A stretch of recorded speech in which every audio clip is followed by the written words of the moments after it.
চলো।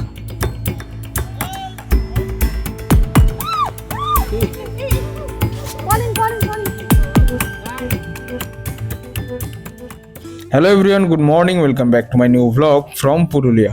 সকাল সকাল ঘুম থেকে উঠে চা খেয়ে ফ্রেশ হয়ে চলে এসেছি এখন এক্সারসাইজ করাতে। আজ এক্সারসাইজ করাতে নিয়ে এসেছি কিঞ্জলদা। এখন এক্সারসাইজ করব, করে আবার ক্যাম্পে যাব। ক্যাম্পে গিয়ে ফ্রেশ হবো, ফ্রেশ হয়ে খাওয়া দাওয়া করবো, তারপর আবার বেরিয়ে যাব। ক্যাম্পে এসে ফ্রেশ হয়ে খাওয়া দাওয়া করে এখন আমরা বেরিয়ে পড়েছি। আজ বিগিনার আর অ্যাডভান্স সবাইকে একসাথেই নিয়ে যাচ্ছে উপরে, একসাথেই প্র্যাকটিস হবে আজ। তো দেখা যাক কি কি হয় আজকে।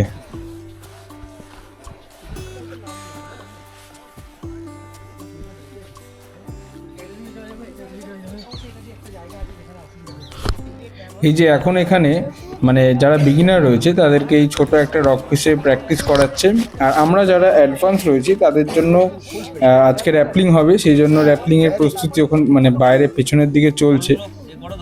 আর মাম তো দেখতে দেখতে খুব সুন্দর করেই উঠে যাচ্ছে, ওকে আর বিগিনার বলা চলে না। এই তো আমি ওরকম নামতে পারবো না, একদম দেখা নেই।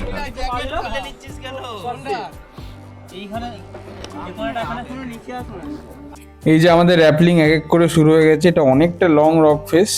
তো এখন প্রথমে করছে দেবনাথ, এরপর যাচ্ছে হলো সৌমিক, তারপর যাবে হলো মাম।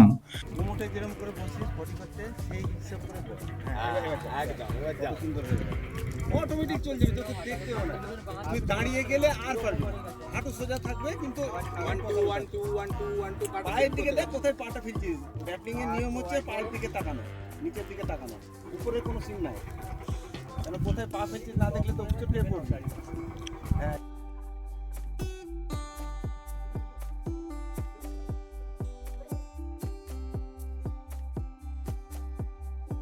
দেখ দেখ শোন, তুই যে এইটা সামনের দিকে হাতটা পিছনে করছিস, কিচ্ছু দরকার নেই।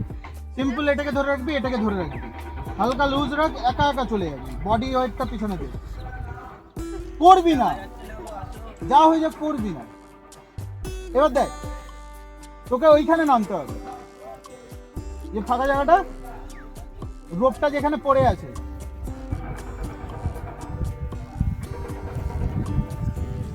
শাবাশ, চল আর একটু, ওই দেখা যায় দিল্লি। শাবাশ, গুড। ও তো আরামসে নেমে গেল। এবার আমার পালা, আমাকে সুমন্ত স্যার আর সুমন স্যার রেডি করে দিচ্ছে। এর আগেও একবার করেছি, কিন্তু এবারে আবার মনে হলো একটু ভিডিও করা দরকার, সেই জন্য আবার যাচ্ছে। চল সব নেমে যা পালা। হ্যাঁ, তুই ডানাত পেছনে বললি তো, পাগল আছিস কেন? পা বের কর। চল। হ্যাঁ চল না, আসছে না, সোজা দাঁড়িয়ে আছিস, পিছনটা ঝোঁকা। চল, ওয়েট দে বডিতে, এইটা ধর। ভাবলাম ভুঁড়ি বেড়ে গেছে, ওয়েট বেড়ে গেছে, র্যাপলিংয়ে আরামসেই নিচে নেমে যাবো, কিন্তু তা আর হচ্ছে না। তার কারণ হচ্ছে আমার টেকনিকের অভাব। মাঝে একটু অসুবিধা হচ্ছিল, তাই সুমন্ত স্যার আর সুমন স্যার আবার বুঝিয়ে বুঝিয়ে দিচ্ছে। তো তারপর আমি আরামসেই আবার নেমে গেছি, কোনো সমস্যা হয়নি। আর এখানে এখন আমাদের বিকাশের অটো লকিং সিস্টেম দেখাচ্ছে, দেশি অটো লকিং সিস্টেম। নিচের রোপটা টাইট থাকবে। এটা তো টাইট থাকছে না। হয়ে গেছে, বাইট হয়ে গেছে। এবার এখানে লাগাবো। হ্যাঁ, ওটা লাগাবো। আর এটা এইখানে, এটা এইখানে। এই এসে পুরোটা হ্যাঁ, এবার এটাকে এই যে। টেনে ধর, এটা হাতের দরকার না, এটা টেনে ধর, নেমে যাবে, ছেড়ে দে, টাক করে প্রেসার দিলে ছেড়ে দিলে থেকে যাবে।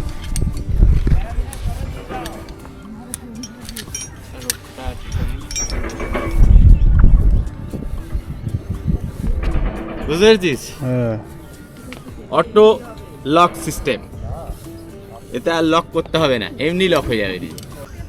আরে আগে তো এইগুলোই ছিল, আগে এগুলো ছিল সব আগে এগুলোই ছিল।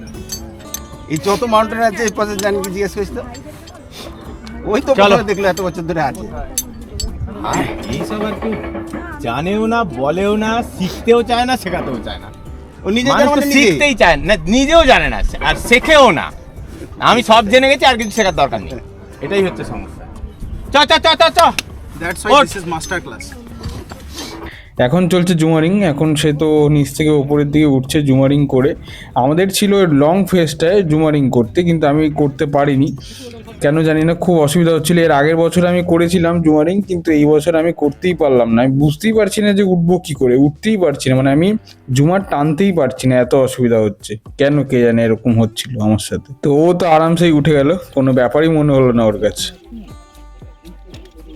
কিন্তু ডিভাইসটা নিয়ে লেটেস্ট টেকনোলজি, মানে লেটেস্ট মডেল একদম। হ্যাঁ, এটা যদি আমি হাত ছেড়ে দিই এটা অটো লক হয়ে যায়। এটার ডিভাইস ওটা যেটা হয় না, আমার ওটাই হয়।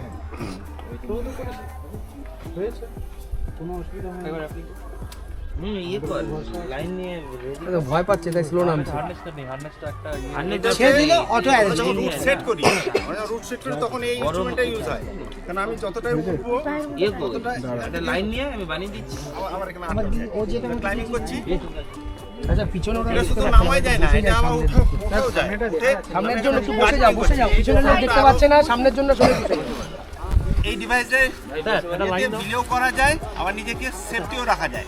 এখন যদি আমি সেন্টারে থাকি, সেন্টারে এক হচ্ছে হাত লক করে রাখতে হবে, নাহলে তার উপরে হিচ মারতে হবে। তাহলে সেগুলো অনেক সমস্যা আরো অনেক কঠিন, তার উপরে হিচ মারা। এই ডিভাইসটা আসার পর, এর নাম হচ্ছে গিরিগিরি। এই ডিভাইসটা আসার পর এই কাজগুলো আরো সোজা হয়ে গেছে। ওটাই ব্রেক হয়, অটো ব্রেক হয়, আবার ওটা দিয়ে মুভমেন্ট হয়। আর যখন আমি উপরে উঠবো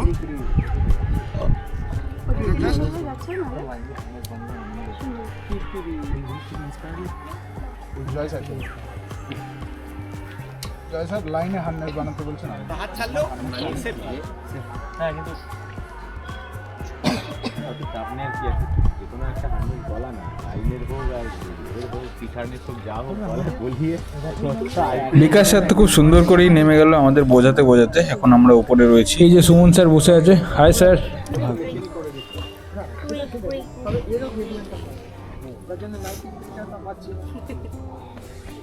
এবার সিদ্ধার্থ স্যার আমাদের সাইড র্যাপলিং দেখাচ্ছে, মানে এনার টেকনিকই আলাদা, আমার তো দারুণ লাগে।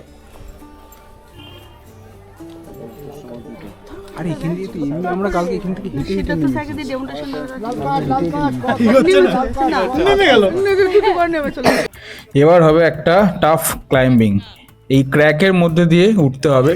তো প্রথমে ওঠার চেষ্টা করেছিল কিন্তু পড়ে গেছিল, এবারে আবার ওঠার চেষ্টা করছে। এবারে সিদ্ধার্থ স্যার ফুল সাপোর্টে রয়েছে, তো দেখা যাক কতটা কি ওঠে। আর এর পরে আমি যাব আর কি, তো দেখি আমিই বা কী করতে পারি।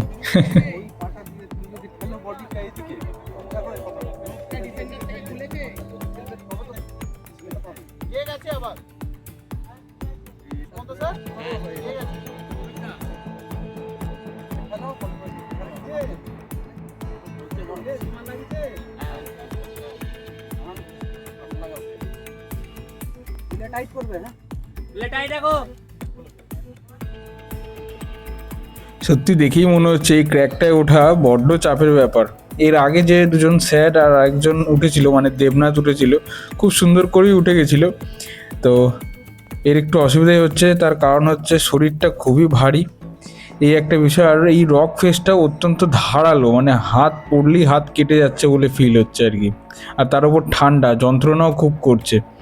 তো অনেকটাই উঠে গেছে, আমার তো বেশ ভয়ই লাগছে ওকে নিয়ে। যদিও সিদ্ধার্থ স্যার রয়েছে সেই জন্য ভয় অতটা লাগছে না আমার।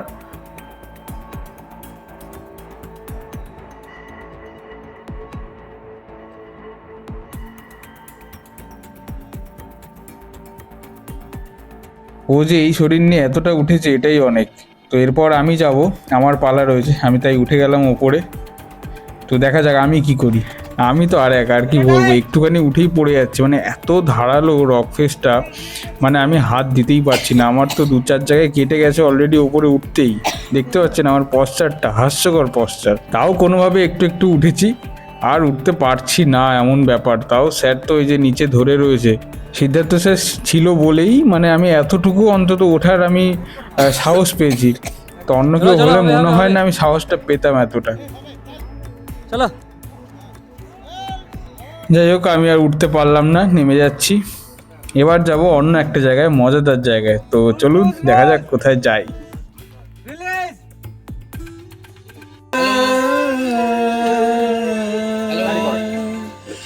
আগে দাঁড়া। সবার করা হয়ে একটু গেছে একটু ধরে দেন। কি করবো? ঠিক আছে, কি করো না করি ধরতে হবে? একটু সবাইকে দেখে নিচ্ছি তারপর।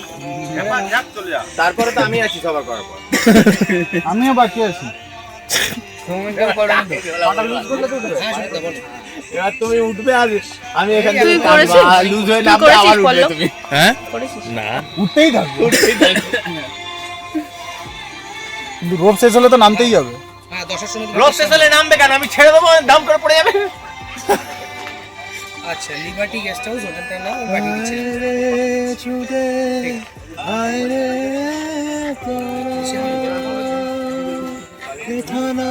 আচ্ছা ঠিক আছে, আমি পাঠিয়ে দিচ্ছি, আমি আর কিছুক্ষণের মধ্যেই পাঠিয়ে দিচ্ছি। হান্নেসি তো একদিকে হবে। হ্যাঁ হ্যাঁ, ও তুই একদিকে ঝুলেছিস। আর্মিরা বেসিক্যালি যেভাবে রোপ দিয়ে ওঠানামা করে সেইভাবেই আর কি সিদ্ধার্থ স্যার আমাকে ট্রাই করাচ্ছে যে আমি এইভাবে উঠতে পারি কিনা। তো দেখা যাক আমি উঠতে পারি কিনা। আমি চেষ্টাও করে দেখেছি কিন্তু খুলে যাচ্ছে বারবার। যাই হোক, কি আর করা যাবে, আমি আবার আগের যে নিয়মটাই করছিলাম ওই নিয়মেই আবার করবো আর কি।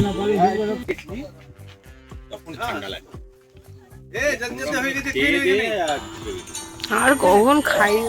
ও করুক, খা চল। পৌঁছালে বলো, পৌঁছালে ফোন করিস। সাবাস বেটা, জিও লক করে নিয়েছি ছাপটা, এটা ভালো করেছি। এখানে তো একটা খাবার রয়েছে, দিস রুটি আছে, এখানে রুটি আছে, সবজি আছে। ওটাতে প্রোটিন আছে কিন্তু বিশাল মারাত্মক প্রোটিন পিৎজা। চল নেই কেন একটা এই তো তখন কি হলো? পাতা নিয়ে এসছে কানে। এদিকে একটু তাকা, তাকালি না।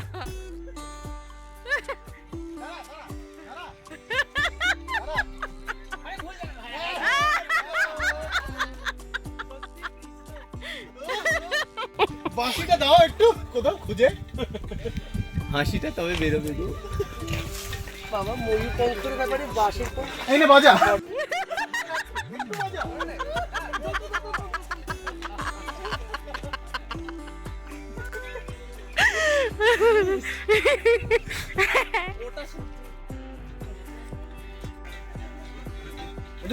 পেদা করছি ভিডিও। আবার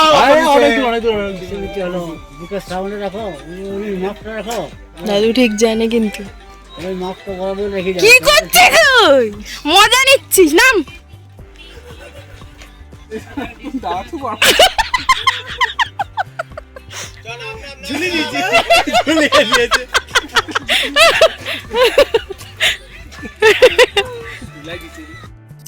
এরপর আমরা চলে এসেছি জিপ লাইন করতে। জিপ লাইনটা করতে কিন্তু দারুণ লাগে আর মজাদার লাগে। এখন মাম যাচ্ছে, তো এরপর আমরা এক এক করে মোটামুটি সবাই যাব। এর আগের বারে সময়ের অভাবে করতে পারিনি, কিন্তু এবারে ঠিক করেই নিয়েছি।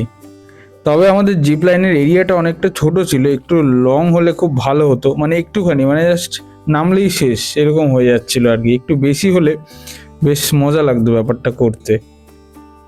আর সাথে ছিল সময়ের অভাব, কি আর করা যাবে। আগেবারেও সময়ের অভাব ছিল, এবারেও কম।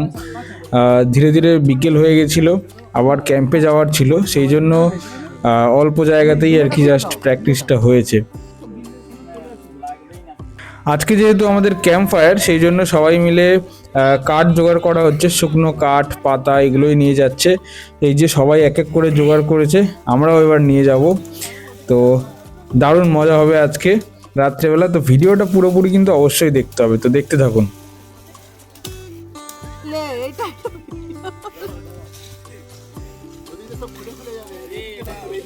আজ যেহেতু ক্যাম্প ফায়ার, সেই জন্য এই ভাইটি সবার মানে সব স্যারেদের কাছে গিয়ে নিমন্ত্রণ করছে, খুব সুন্দর করে বলছে।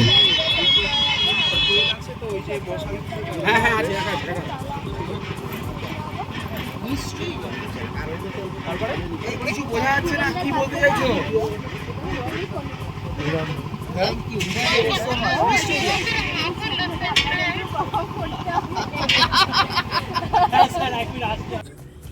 সবাই তোমরা জানো আজকে আমাদের এই বছরের 2025 যাদবপুর ইউথ অ্যাডভেঞ্চারার ওয়েলফেয়ার অ্যাসোসিয়েশনের 11তম রক ক্লাইম্বিং এবং নেচার স্টাডি ক্যাম্প। আজকের দিনটা হচ্ছে আমাদের কাছে ক্যাম্পের একটা অন্যতম গুরুত্বপূর্ণ এবং খুব আনন্দের দিন, সেলিব্রেশনের দিন। Camp fire. ক্যাম্প ফায়ার হচ্ছে এমন একটা জিনিস, তোমরা হয়তো অনেকেই আগের থেকে জানো ক্যাম্প ফায়ার কি, অনেকে আজকে জানবে ক্যাম্প ফায়ার কি। বলো। আমি পূর্ব দিক থেকে শান্তির বার্তা নিয়ে আসলাম। পশ্চিম পশ্চিম দিক থেকে মৈত্রীর বার্তা নিয়ে আসি। উত্তর আমি উত্তর দিক থেকে ঐক্যের বার্তা নিয়ে এসেছি। দক্ষিণ আমি দক্ষিণ দিক থেকে সাম্যের বার্তা নিয়ে এসেছি।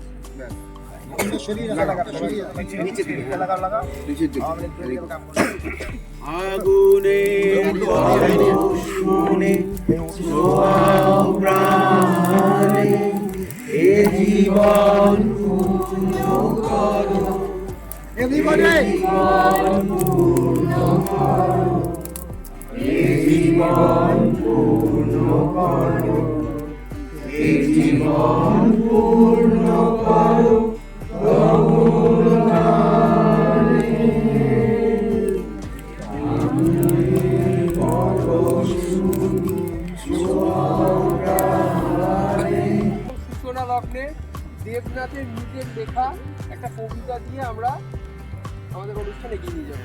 দেবনাথকে আমি অনুরোধ করছি কবিতাটা পরিবেশন করার জন্য।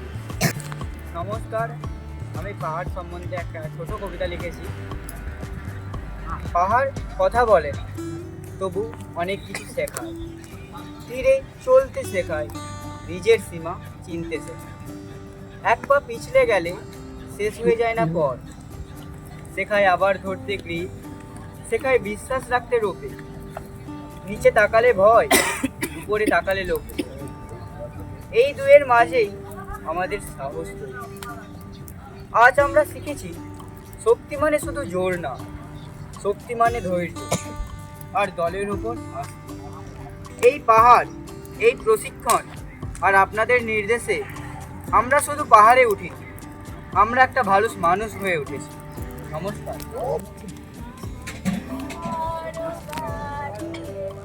সবাই একটু তালে তালে হাততালি।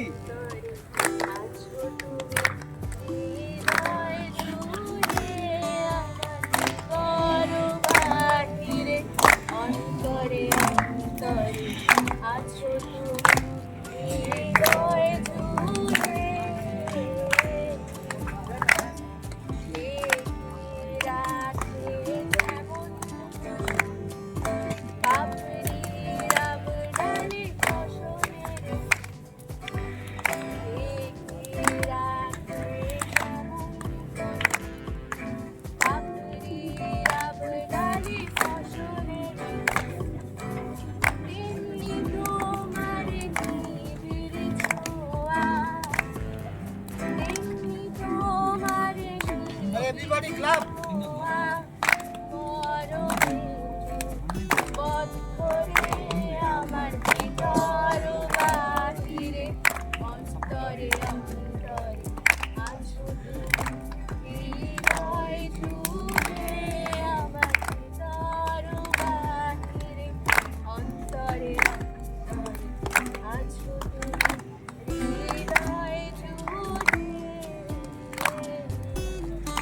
পিন্ডারে পলাশের বন, পলাবো পলাবো মন। এই পিন্ডারে পলাশের বন, পলাবো পলাবো মন। এই দূরে ঢোল কাটে, এই ঢোল কাটে, এক কাটে রে বদলে ফুল ফুটে।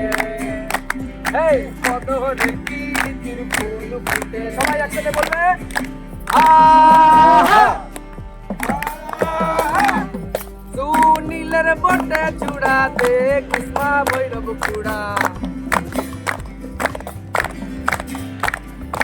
সুনীলের বটে চূড়াতে কৃষ্ণা ভৈরব চূড়া। কৃষ্ণা ভাজিলা পরের ফাটে, কৃষ্ণা ভাজিলা পরের ফাটে। হে ফাটে রে পদরে কীর্তির ফুল ফুটে, পদরে কীর্তির ফুল ফুটে।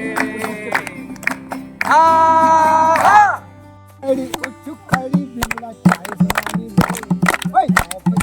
हाजिर में जरा बलिए, हाजिर में जरा